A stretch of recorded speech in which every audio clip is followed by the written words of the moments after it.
All right, first question, best foods and supplements for brain health.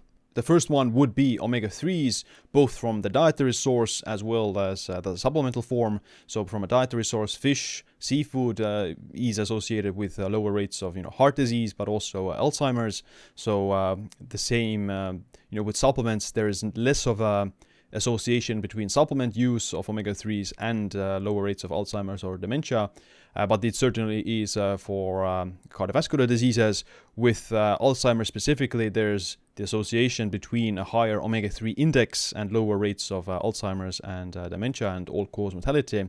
So I think that's a very great way to assess whether or not omega-3s are working for you. Have an actual blood marker that you can measure and see, okay, is there enough omega-3 fatty acids, EPA and DHA in my red blood cells. So that's why I like omega-3s and the omega-3 index as a blood test to do if it's working. The second supplement would be creatine. So creatine used to be thought of as a sports supplement exclusively, but there's a lot of new studies showing that creatine is also great for memory, especially in elderly people, and it might have some neuroprotective effects as well. There's no studies, clinical trials with creatine on Parkinson's or Alzheimer's, etc. But creatine is undoubtedly beneficial for the brain. Your brain uses a lot of creatine, and creatine is kind of very beneficial for energy production overall. And one interesting and underrated way creatine has benefits on the brain is by reducing your sleep demand. So because of the way creatine is utilized by the brain for energy, then having higher creatine stores in the brain would reduce also your sleep demand and lowers the sleep pressure, so you're feeling less tired even if you sleep slightly shorter periods of time. So whenever I'm, let's say, traveling, or if I'm missing a few nights of sleep or a few hours of sleep, then I usually kind of megadose creatine on those days. And even before getting the sleep deprivation, it's good to build up to higher creatine levels in the brain by taking slightly higher doses every day, so 5 to 10 grams every day. And the much higher doses appear to be even better than the lower doses, so up to 100 milligrams per kilogram. So for me, that would be 8 grams per day. Someone heavier, it would be even more. So usually in a lot of the studies, they use much higher doses than people typically recommend, which would be 3 grams per day. I think 3 grams is great, but it's not the optimal based on the clinical trials, where they find even up to 8 to 10 grams is beneficial. And even some cases with the sleep deprivation studies, they find even 20 grams. Taking 20 grams of creatine for several days before sleep deprivation has very great effects in reducing the performance drop-off from sleep deprivation. So you can take creatine as a supplement. You can get it also from foods, although it's pretty hard to get 8 to 10 grams of creatine from just foods. To get 5 grams of creatine, you would need to eat approximately 500 grams of herring, or a kilogram of red meat. So some people definitely are able to pull it off. It's just you also end up consuming quite a lot of calories in the process unless you're eating herring. So 400 grams, 500 grams of herring, you get 5 grams of creatine, and to get the 10 grams you would need to double that. And the same applies to meat. To get the 10 grams of creatine from just meat, you would need to eat 2 kilograms of meat. To each his own. I would much rather take some of the, let's say, goal. I would get some of that goal with a supplemental creatine, because it's very cheap, very studied. It's the most studied supplement in history, probably. It has the most amount of studies out there. That's how you pretty much get creatine. The next food would be egg yolks. So egg yolks are also packed with a lot of different micronutrients that your brain needs, but specifically it's very high in these carotenoids like lutein and zeaxanthin, and also choline, that's essential for the myelination of the neurons. So egg yolks are very beneficial for the brain in terms of the micronutrients, and I wouldn't supplement choline itself. There are some potential, let's say, downside to supplemental choline, in my opinion, specifically related to kidney function through increasing TMAO.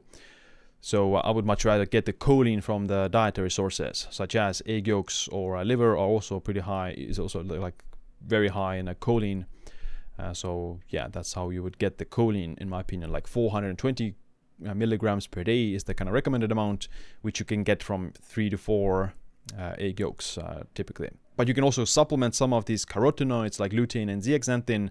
So you can get lutein and zeaxanthin also from these orange vegetables and orange fruits like pumpkin, squash, cantaloupe, these persimmon, different kinds of orange types of vegetables, carrots, sweet potatoes, etc.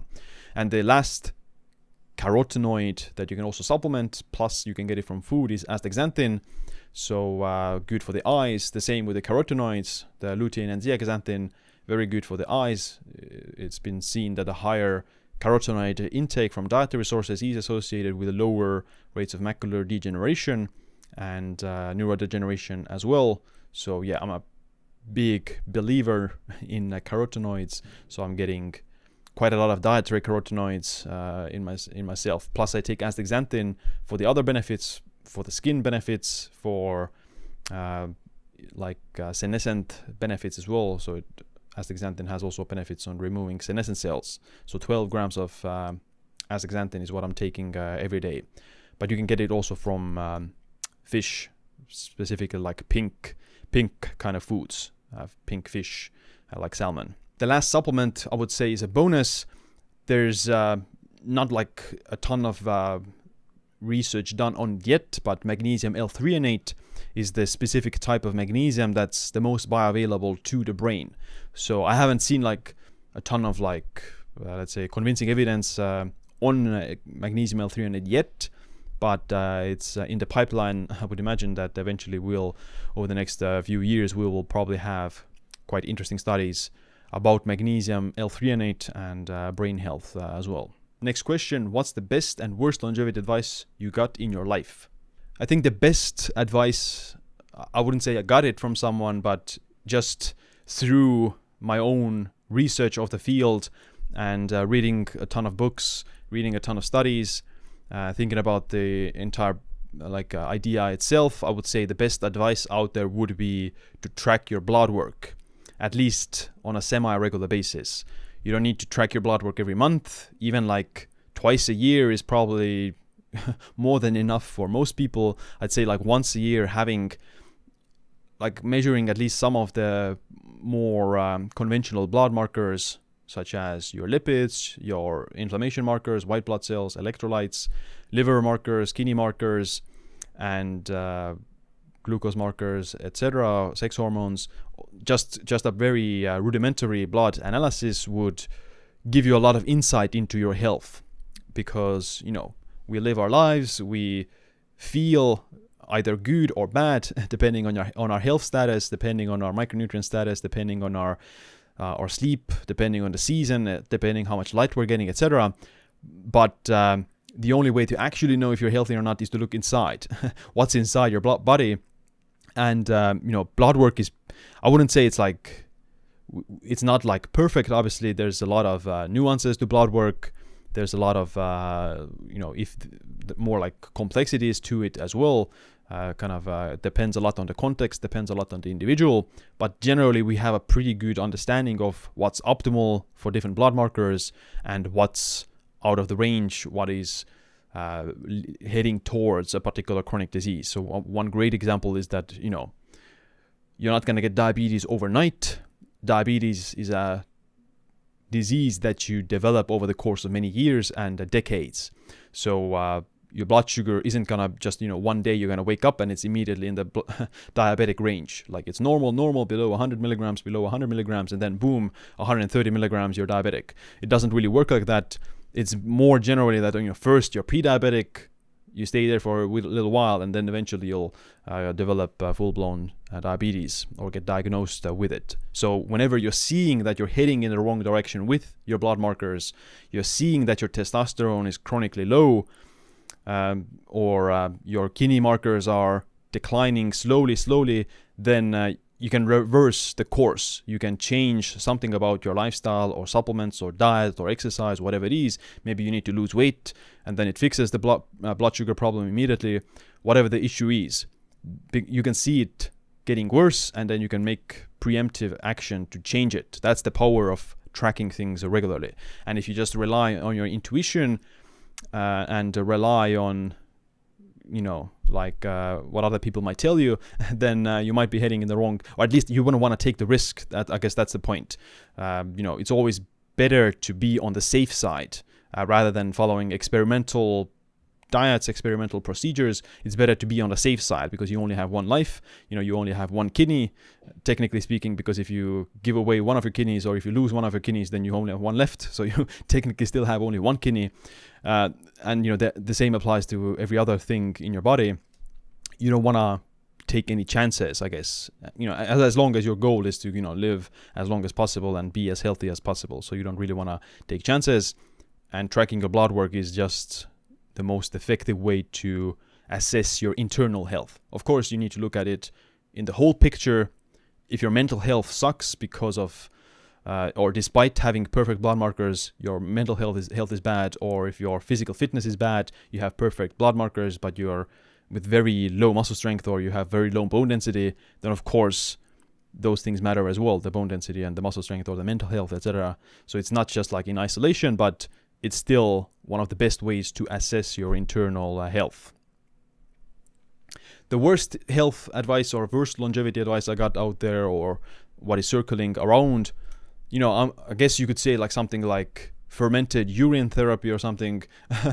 I've seen, you can find a lot of like TikToks or something about a lot of crazy health hacks or health advice out there. Fermented urine that is been fermenting for 12 months or something like that, or juice fasting itself is considered to be healthy by a lot of people, but I wouldn't say that juice fasting is healthy at all. First of all, because you're consuming so many carbohydrates and sugars, you're kicking yourself out of ketosis and you're not eating enough protein. So what happens is if you do juice fasting for weeks and months, you're going to be catabolizing a lot of the muscle tissue because you're not in ketosis and you're not getting any protein. So it's a very fast way to lose a lot of muscle by doing juice fasting. So I definitely wouldn't recommend that. And I mean, fermented urine therapy is also, again, what's the potential health benefits that you might gain and what are the potential risks? Even if there aren't no risks, then why would you do it if there's not anything specific to gain from that either? Maybe, eventually we'll get some research about it, but I'm pretty sure that there's not going to be much there. I want to take a quick break to let you know about my favorite wellness devices, which are the Bond Charge red light therapy devices. You've probably seen many of your favorite longevity influencers using these red light therapy devices, but do they actually work? Yes, they do. Red light therapy has been shown to have many benefits on skin anti-aging, hormone optimization, pain management, and even exercise performance. I use my device every day for 15 minutes, especially during the winter months when there's not much sunlight. It increases my energy in the morning and makes my skin glow. Just check out the testimonials on the Bond Charge website for the before and after pictures of other people. Most red light therapy devices don't have the right wavelengths of light, which might mean you're not getting the claimed benefits. Bond Charge uses the exact wavelengths of light used in research, and they also have near-infrared light that's beneficial to the joints. Head over to bondcharge.com and use the code SIIM, S-I-I-M, for a 15% discount. Next question, top 3 spices you add to your meals. So I think herbs and spices are super underrated. They are per calorie basis, they're the most nutrient-dense foods on the planet. Like they have a ton of micronutrients, a ton of polyphenols. The problem is that to get an efficacious amount, you would have to consume tablespoons and tablespoons of different types of spices. So yeah, at the end of the day, you'll be just seasoning your food with different herbs and spices, and you're getting a fraction of the amounts of those micronutrients and the amounts of the polyphenols. But I still think that it's worthwhile to add different herbs and spices to your foods. In addition to the polyphenolic compounds and the micronutrients, you're also getting they also protect against the glycation of the food. So if you're frying your steaks or if you're cooking food at high temperature, you're going to produce these advanced glycation end products that things like rosemary inhibit. So thyme, rosemary, lemongrass, parsley, a ton of different just regular garden herbs, they can reduce the advanced glycation end products. And they also inhibit CD38, which is this glycoprotein that lowers your NAD levels. So with aging, there's a parallel increase in CD38 levels and a decline in NAD levels and a decline in mitochondrial function. So it's almost like a parallel phenomenon. And CD38 is the major reason why NAD levels decline with age. So inhibiting it with things like apigenin that you get from parsley, thyme, and rosemary, etc., is, I think, it's a very easy thing. So my top 3 would be, rosemary as a herb. I think that is the best one. For spices specifically, I like turmeric is a great spice, has anti-inflammatory benefits, inhibits senescent cells, protects against lipid peroxidation, also good for glycation, etc. So tastes good as well. So I like turmeric as a spice. And the last one I would probably add cayenne pepper. Like, I like spicy food. I pretty much enjoy it. I eat kimchi almost every day as one of my go-to fermented foods. So kimchi is usually like quite spicy with cayenne pepper. So cayenne pepper, the capsaicin, can be a good way to burn or increase metabolic rate as well. Obviously, it's not going to move the needle a ton, but generally it's quite tasty and great. Next question: how do you manage mini bulking cycles eating up to 3,500 calories while doing intermittent fasting? So I've been doing intermittent fasting for the last 12 years, and I've been doing 2 meals pretty much the entire period of that time. So in the past, the first 4 years, I was doing 16 and 8. I had a small brunch, essentially, and then post-workout meal after that, which was larger amounts of calories. And I've always had, the post-workout meal has always been at least 2,000 calories. I usually don't go super high with calories if I am trying to build muscle or gain weight. I probably stick around 2,500 to 3,000 calories on most days. How do I do it? Nowadays I have even more skewed window. I have, something like 300, 400 calories in my protein shake in the morning, and in a post-workout meal, I'll eat over 2,000 calories. I guess like the only way to answer that is that I'm just a machine when it comes to eating. Like I can eat like, probably 5 kilograms of steak in one sitting. I can eat like a massive pizza in one sitting. I could eat like 5 liters of ice cream in one sitting. I don't know. I'm just like, I'm not even like, it's not like I'm ravenous or hungry. It's just my stomach is very good at digestion. Like I have 0 digestion problems. I can eat all the gluten in the world. I can eat all the lectins in the world. I can eat all the oxalates. I can eat all the dairy.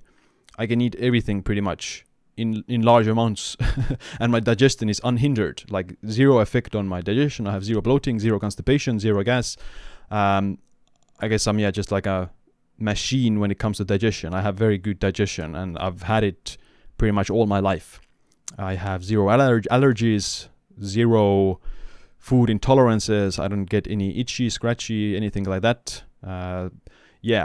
For me, it's very easy to eat like massive amounts of food in one sitting. I feel like it's very, I guess intuitive or natural. Like, in the past, humans would also like go through periods of not eating, and then they would eat a lot. And I guess I've just conditioned my body to be able to do it over the last 12 years. Maybe, I don't say it's the best way to go about it. I don't think it's necessary.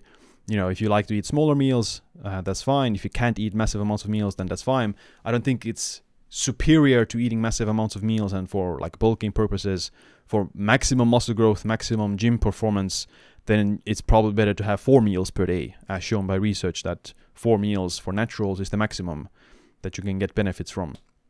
There's no need to eat 6 meals, but there's no inherent additional benefits to eating 2 meals or 1 meal either. It's just the way I do it. And the way I'm able to pull it off is just, I guess, very high stomach acid and tons of digestive power for some reason, maybe genetics. Next question: what are your top 10 best purchases? I presume it's better to keep it in the topic of like health purchases, health-related items. My best purchase, like the one that I'm most excited about, most like grateful for, is probably like an infrared sauna. So I think if you I have a regular sauna at my home, like in an actual building that you build, but I also have an infrared sauna, which is more convenient. You can heat it up faster. You can, turn it on and off pretty easily, and it also has the additional benefits of the infrared wavelengths of light that you don't get from the traditional sauna. So if I could ever choose between a traditional sauna and infrared sauna, the infrared sauna is just better because you get not only the heat temperature, but you also get the infrared wavelengths that you don't get from a regular sauna. So that's why infrared sauna is probably like my best, number one favorite product purchase out there. Number two, the second best thing out there is like an infrared sauna blanket. That's also amazing. I love it a lot because you can just plug it in. It warms up to 70 degrees Celsius in like 2 minutes. Then you sit there, you can browse your phone or laptop, whatever it is, 20 minutes, you clean it, and you can just put it under your bed. It takes very little space and super convenient to use. So that's why those two are the best purchases.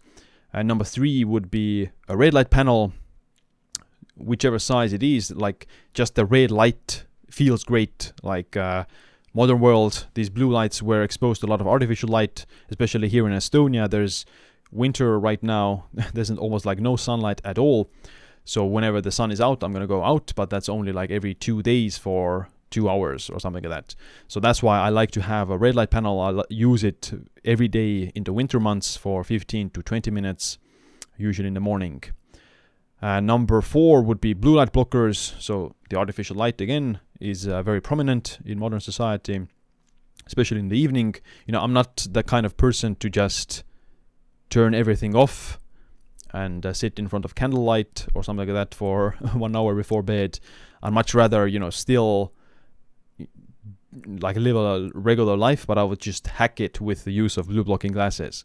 So the blue blocking glasses that have a see-through lens, they're obviously not going to work. You need the blue blocking glasses that have the orange lens to actually filter out the blue light and the green light. So that's what I like to use, and they work. There's a lot of skepticism about those things. There are studies out there that show the blue light blocking glasses do improve sleep, and they obviously filter out the blue light that inhibits melatonin production. And on top of that, from my own personal experience, I have seen that my deep sleep score increases when I am using blue light blocking glasses. And it's just less stimulating, like this kind of blue light. If you're exposed to this kind of bright light, even 2 to 3 hours before bed, you're going to be much more awake immediately before bed if you didn't get exposed to this bright light, or if you filter it out, or if it's even slightly dimmer. So yes, the first step is to dim down the lights. Don't use something like super bright, like this one here, pink Himalayan salt lamp. If you have the Philips or something that you can regulate the intensity of the light, those are like the first steps to do. But if you want to use a computer screen or something, a phone, then the glasses are the best option for that. Next up, something more related to fitness. So a pull-up bar. Specifically, what I like is the bouldering bar. You might have seen from some of my videos or reels on Instagram. It's kind of this thicker pull-up bar, or it's called the bouldering bar. It's used in like bouldering gyms where you're doing the mountaineering training. That's very good for grip strength development, and it's much thicker than a regular pull-up bar. I like to do pull-ups on the bouldering bar, and if I could ever choose, I would always choose the bouldering bar, or the bouldering board, as it's called. It's kind of more, I guess, has more ways you can use it compared to just the regular pull-up bar. But the regular pull-up bar is obviously better than nothing. You can just hang from there, do a few pull-ups. You can do ab work on there, and it's really good. Next would be a stainless steel pan. So using Teflon coated cookware is a no-go, because Teflon, it excretes microplastics into your food.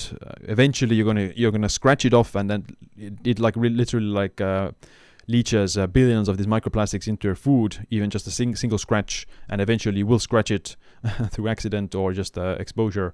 So Teflon is definitely something that you want to avoid, and a lot of this other non-stick coating tends to also be equally as bad, maybe slightly better than Teflon, but they still have some, let's say, compounds that are not good for the endocrine system, etc. So a regular stainless steel pan is the best pan out there in my opinion, because the iron skillet, you're gonna have a ton of iron leaching from there as well. So most people are getting too much iron in their diet, unless you have low iron.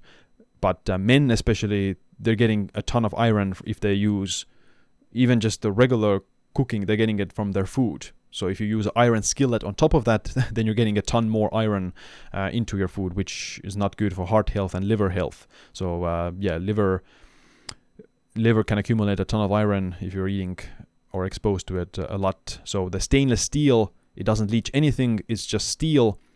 It's very it doesn't stick either. You just need to use some sort of oil or some other fat to make it more moisturized, but the stainless steel is equally as non-stick as your best non-stick pan out there.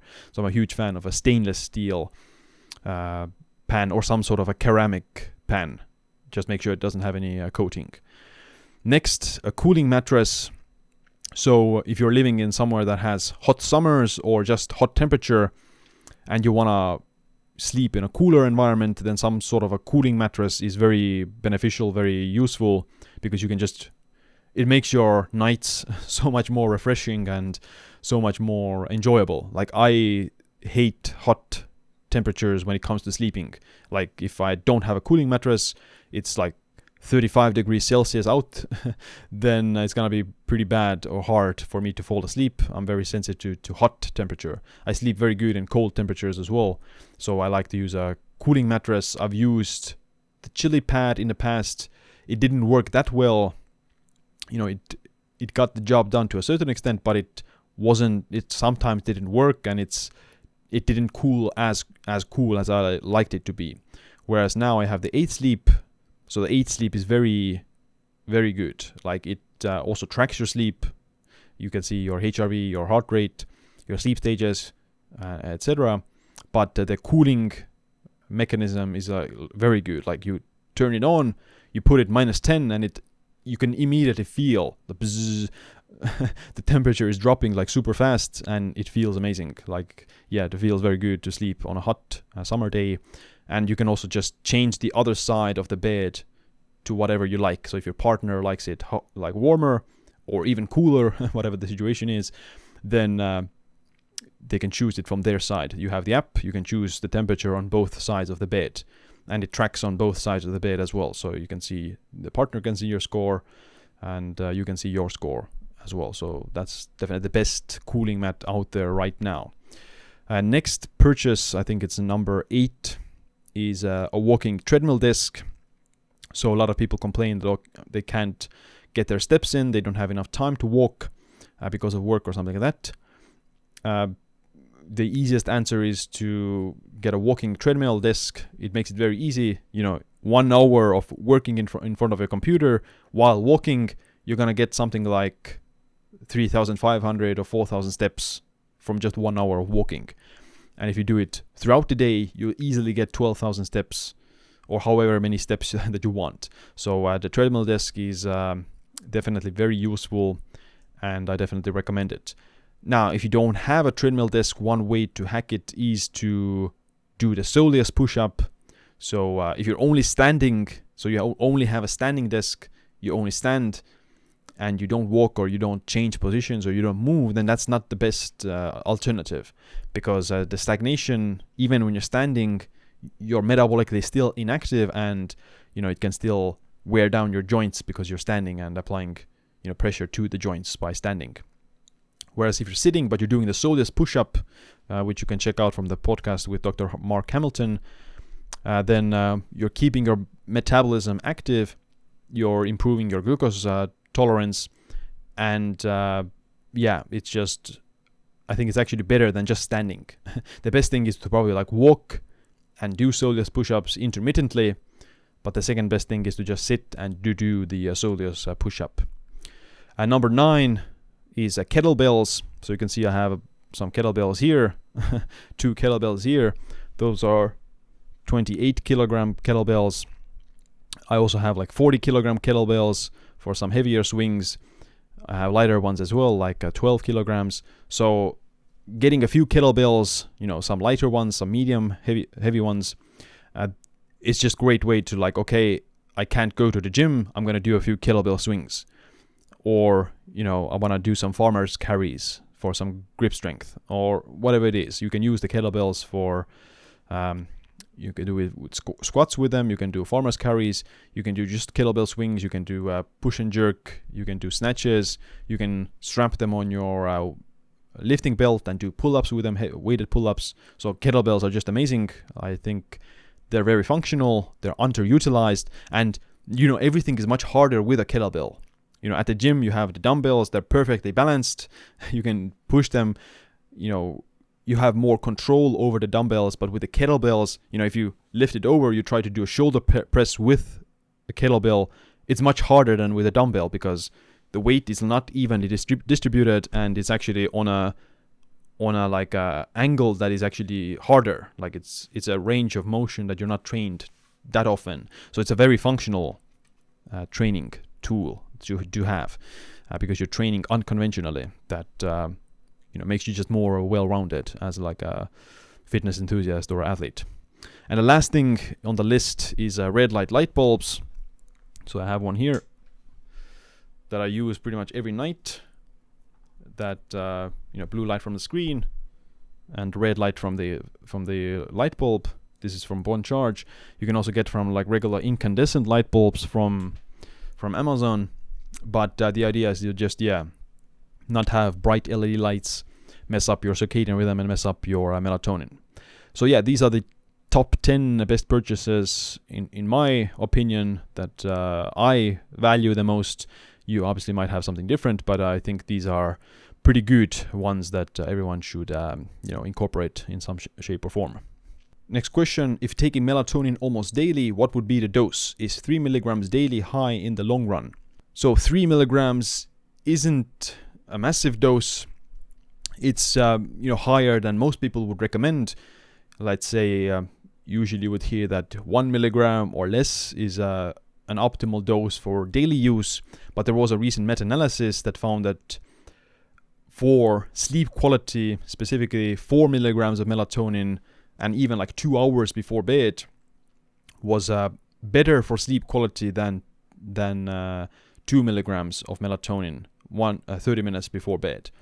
So based on that study, like a meta-analysis of multiple studies, taking larger amounts is better, and taking it even much sooner than what you would typically hear appears to be better. Because like you want to already have higher amounts of melatonin circulating in your system before you actually go to bed. Because if you take melatonin 5 minutes before bed, it's going to take at least 30 to 60 minutes before it kicks in. So the idea is that taking it 2 hours before bed, you're already kind of drowsy and sleepy, because melatonin tends to do that. So you take the 2 hours before bed, 30 minutes before bed, you're already kind of, can't wait to go to bed and fall asleep. So that's kind of the rationale behind that. And 4 milligrams, I personally don't like 4 milligrams or 3 milligrams. I like 0.3 milligrams works the best for me, maybe because my body is producing enough melatonin as a default. But if I were to be over 50 years old, I would definitely take like 3 milligrams of melatonin every night, because the older you get, the lower your melatonin production typically is.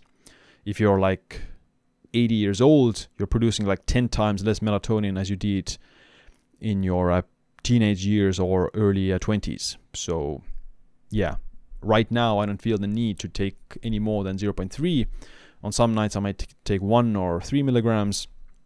But on a daily basis, personally, I would say 0.3 would be the best for me. I think you need to just try it out and see what is the best for you. Based on the meta-analysis, 4 milligrams 2 hours before bed is better than other alternatives, or at least 2 milligrams before 30 minutes before bed. Maybe some other amounts in some other time dimensions, time durations would be better. But they didn't compare it that. They compared it 4 milligrams 2 hours before bed to 2 milligrams 30 minutes before bed. So you can just try and see what works best. Next question: what's your favorite food? I think my all-time favorite food is probably like a good omelette. So like a few eggs, maybe some milk or something like a dairy base with a bunch of herbs, tomatoes, and that's it. Like a regular, and some cheese as well, probably. I think that's my like all-time favorite food, or like a food that I would be fine to eat every meal for the rest of my life. Like if I could just eat omelette for the rest of my life, I would be fine with that. I think it tastes great and it has a good nutrient profile. So yeah, that would be my favorite food. I like to eat like a bunch of different foods. I like a ton of different foods. I can eat like a good curry. I can eat a good soup. I can eat a good steak. I can eat potatoes. I can eat fruits. I can eat yogurt. I can eat whatever food there is. Like there are obviously some foods that I don't like, but I'm not like super attached to like any specific food. Like if I want to change something about my blood work, I change my diet. If I want to build muscle, lose fat, whatever it is, I change my diet accordingly. So I'm not like really super attached to a specific food, or I don't have like I need to eat this food or else I'm not gonna make it or else I'm not gonna able to stick to my diet or something like that. Next question, advice on how to approach blood work. So yeah, like I said earlier, tracking your blood work is one of the best things for preventive purposes, for like information or educational purposes about your health. Like I call this increasing your longevity intelligence, increasing your understanding about your own health and understanding of your health risk factors. So what are your risk factors for heart disease, diabetes, kidney disease, etc.? If you never track these things, then you don't know what your actual risk. So how to approach that thing? Because there's hundreds of blood markers that you could measure. At your doctors, they will probably usually measure like something like a dozen of them, etc. I think you don't need to measure hundreds of blood markers. You need to measure, just a handful of the most important ones, the ones that are most relevant to the major chronic diseases, such as heart disease, diabetes, neurodegeneration, and kidney disease in the developed world. First of all, get an understanding of what are the ranges, like what is typically like a good reference range or like a normal reference range for a lot of these blood markers. Because that would understand, okay, what are we even talking about? What kind of a range are we talking about? The thing with the reference ranges is that they're not necessarily optimal. There's always the normal reference range, and the optimal reference range for the lowest mortality risk and the lowest risk of these chronic diseases is usually much narrower. So a great example of it is triglycerides. The reference range for triglycerides is anything below 150 milligrams per deciliter is considered normal. At the blood work panel, you will see like this is the normal reference range. But based on the studies, anything above 50 milligrams per deciliter already is associated with a higher risk of heart disease. So it's not, I wouldn't say it's optimal to have a triglyceride of like 110. It's technically in the normal range. Your doctor isn't going to freak out about it, but it's like almost double the amount what would be optimal for the lowest risk of a heart disease. So there is always optimal and normal. Now the optimal ranges are a bit trickier to find, because like all the laboratories usually just use the normal reference ranges. Different labs use different reference ranges, but they still are generally in the same ballpark of where 95% of the population would fall into.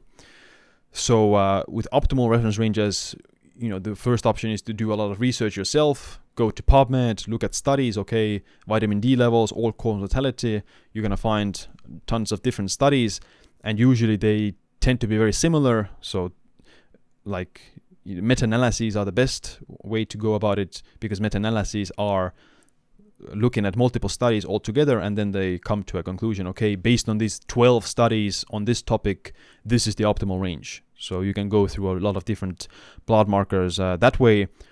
But unfortunately, a lot of the blood markers don't have that many studies either. So like less conventional blood markers, like some red blood cells, hematocrit or platelets or basophils or neutrophils or something like that, they don't have that many studies even to begin with to find the optimal range. So then you're kind of